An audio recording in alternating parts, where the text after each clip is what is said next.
Здравейте хора! Това предишното видео ви моля да се абонирате за канала и ви показах Monster Flex. В това видео пак ще пробва нещо подобно, нали? И после пак си продължавам със същото. Просто две видеа така, нали, да ви подкамвам да се абонирате.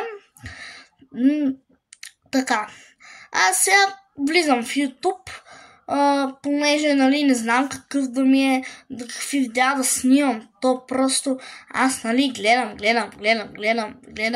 не мога, нали, мисля това, онова, не мога. Отивам в YouTube и веднага 5 идеи ми излязоха. Защото, така или иначе не искам да копирам хората много, макар че, нали, с Лала Бера, нали, то много хора го правят, сигурно. Не знам. И да знаете, аз мога вече да филтрирам и просто за начало на нали, видеоклиповете няма, нали, така да филтрирам, но по-късно ще започна да филтрирам. И аз първоначално се отчаях колко малко абонати имам, 7 за 3-4 дена. Баща ми каза, че почти всички хора в първите 10 дена не са имали абонати.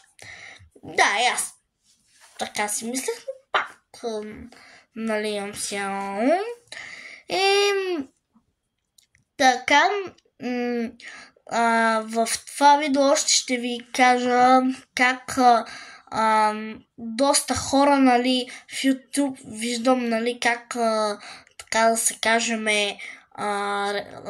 рекламират известни напитки като Prime, Albert и други, за които сега не се сещам, нали.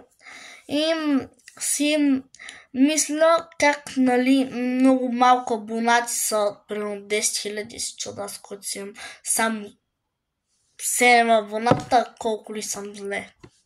Но пак канала ми е млад, нали. Да.